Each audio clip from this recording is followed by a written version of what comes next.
Ya, Assalamualaikum warahmatullahi wabarakatuh, Sobat Republika. Kembali lagi dalam program News Story Republika. Kali ini bersama saya Febrianto Disaputro yang akan memandu acara News Story kali ini. Dan di episode kali ini kami mengangkat isu yang cukup menjadi perbincangan publik, yaitu terkait berakhirnya pelaksanaan dan Otsus Papua. Yang kita tahu sebagaimana diatur Undang-Undang 21 tahun 2001 tentang otonomi khusus Provinsi Papua ini akan berakhir pada tahun 2021 ini. Dan dalam perjalanannya tentu sejauh mana pelaksanaannya dalam Otsus Papua tentu menjadi pertanyaan banyak pihak. Apakah dana Otsus Papua ini efektif atau justru sebaliknya? Dan hadir pada hari ini atau episode kali ini bersama saya Bapak Yan Mandenas sebagai anggota Komisi 1 yang juga sebagai anggota Pansus dari Otsus Papua. Selamat malam Pak Yan. Sedang didapil ya Pak Yan ya sekarang ya? Selamat malam Mas Febri. Ya, baik. Sedang didapil lagi bertolak dengan kapal Basarnas dari Yapek ke Biak. Oke, baik. Karena sedang reses jadi berkunjung ke lapangan gitu Pak ya. Baik. Ya benar. Pak. Jadi kita tahu di DPR kan pada rapat paripurna 10 Februari lalu sudah menetapkan anggota Pansus gitu Pak ya. Yang terdiri dari 30 anggota dan dari 9 fraksi yang ada di DPR. Dan sebelum masuk ke Pansus dan isu-isu yang krusial yang akan dibahas nantinya, saya ingin mendengar dari pandangan Bapak terkait evaluasi mungkin Pak selama pelaksanaan Otsus Papua ini selama 20 tahun ini, kira-kira apa saja catatan dari Bapak, lalu kemudian dari dapil Bapak ada masukan-masukan apa saja terkait Otsus Papua ini. Silakan Pak Yan. Baik, terima kasih. Yang pertama, evaluasi Otsus selama kurang lebih pelaksanaannya 20 tahun. Saya bertemu dengan masyarakat untuk mendengar aspirasi mereka dan juga memberikan pencerahan terhadap kelompok masyarakat yang menolak Otsus dan meminta referendum. Langkah pertama adalah saya meyakinkan masyarakat bahwa kebijakan alokasi anggaran Otsus yang diberikan oleh pemerintah pusat ini merupakan perhatian yang sangat besar untuk orang Papua.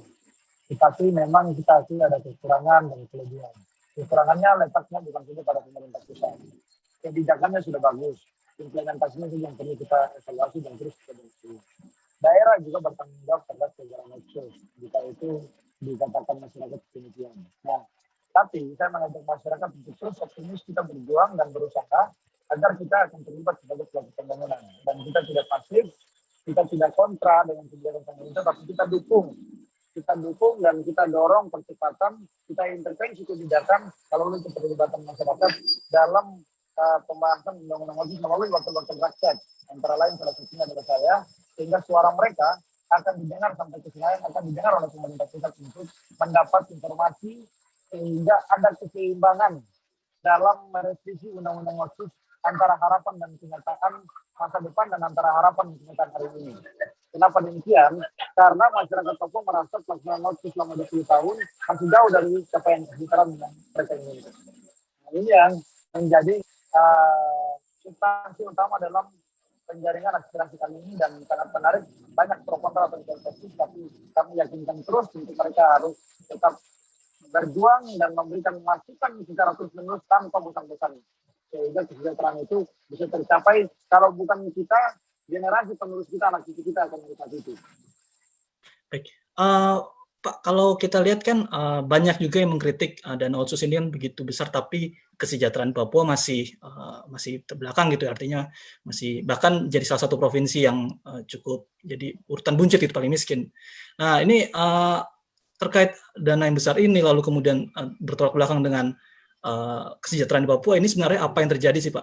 Apakah memang ada dugaan-dugaan yang disampaikan oleh Polri gitu karena katanya ada diselewengkan?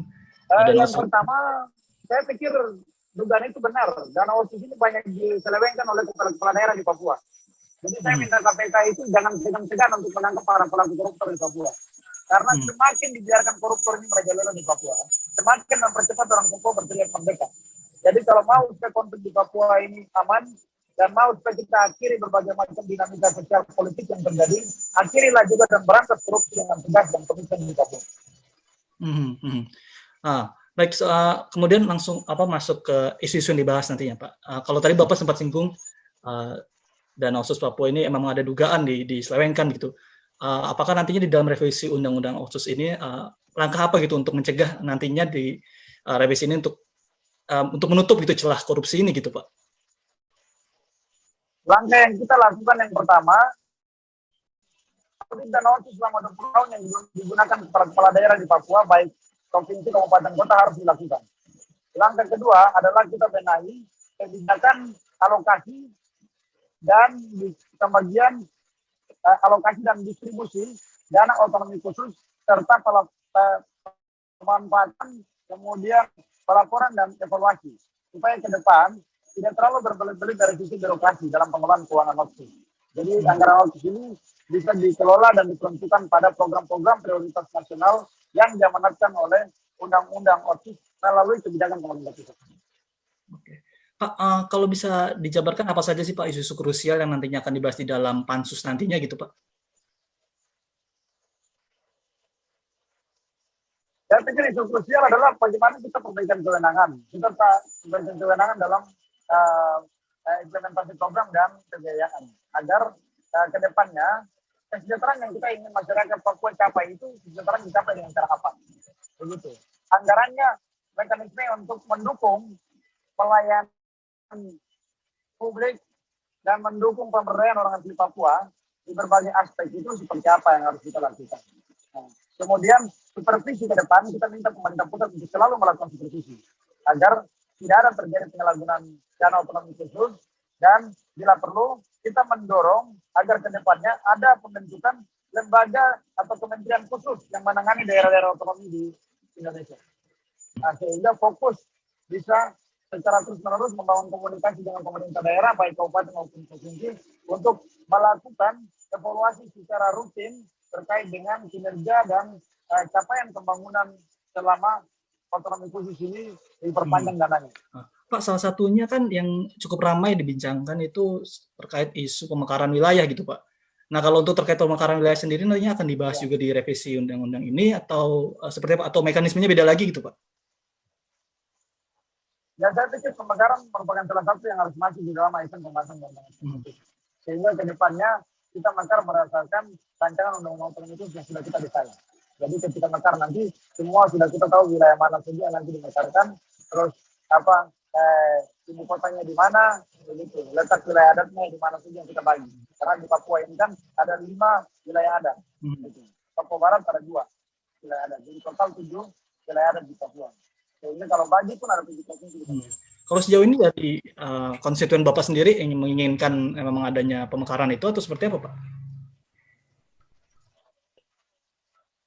Ya, saya sih tidak menginginkan pemekaran apa sepanjang pembangunan bisa dicapai dengan pengelolaan pemerintahan yang baik dan transparan kepada masyarakat, justru itu akan lebih efisien. Tapi kalau memang tidak bisa dicapai dengan cara yang diinginkan oleh masyarakat melalui capaian kesejahteraan dan kepemimpinan kepala daerah yang transparan dan bisa memberikan respon terhadap harapan-harapan masyarakat, saya pikir pemekaran adalah cara yang baik agar masyarakat Papua bisa bersaing dan berlomba membangun wilayah yang masing-masing sesuai dengan karakteristik budaya adat istiadat berdasarkan 5 wilayah adat besar di tanah Papua. Kalau kita lihat kan selama ini kan memang masih hanya 2 itu ya, Papua dan Papua Barat. Lalu kemudian kalau memang dimekarkan lagi, kira-kira apa yang menjadi dibagi beberapa wilayah atau mungkin apa saja gitu Pak kriteria yang harus dipenuhi agar pemekaran wilayah ini nantinya efektif, jadi tidak hanya mekar dan banyak saja tapi ujung-ujungnya nantinya tidak efektif lagi gitu. Nah, apa harapan Bapak? Mekar dan tidak ini tidak mendesak juga, tapi yang paling penting adalah sekarang hari ini kita membangun sumber manusia Papua dan kita menyelesaikan masalah-masalah pelanggaran HAM di Papua. Itu yang sebenarnya substansi yang paling utama. Agar Islam tidak menjadi isu internasional, tapi Islam kita selesaikan dengan mekanisme dan tata cara kita yang kita tentukan berdasarkan kepentingan dalam negeri, kepentingan NKRI. Hmm. Menarik Pak singgung tadi tentang apa namanya kekerasan dan pelanggaran HAM gitu ya. Kalau kita lihat kan beberapa hari terakhir ini terjadi gitu kekerasan dan beberapa TNI juga anggota TNI ada yang tewas gitu, ada yang gugur gitu. Apakah Bapak melihat ini ada kaitannya juga Pak terkait desakan mereka agar tidak ada otsus diperpanjangin atau seperti apa Pak? Kalau Bapak melihat semakin memanasnya. Saya lihat soal konteks ini sebenarnya lebih kepada kesejahteraan yang tidak tercapai. Akhirnya antara suku satu yang memimpin dan suku satu yang tidak memimpin itu jadi berontak terhadap suku yang memimpin. Nah, itu yang terjadi di Papua hari ini. Sebenarnya simpel, daerah yang konflik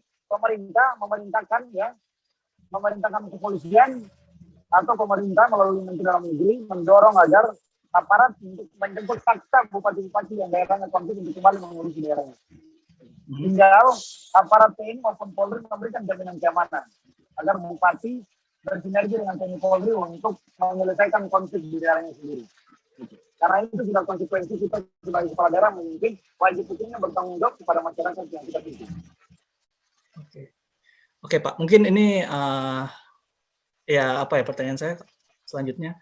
Kan kalau tadi Bapak bilang ada masyarakat yang pro dan kontra begitu kan ya dengan revisi Otsus Papua ini. Lalu seperti apa nantinya upaya yang akan dilakukan DPR untuk menjembatani gitu antara pihak-pihak yang pro dan kontra tersebut, Pak?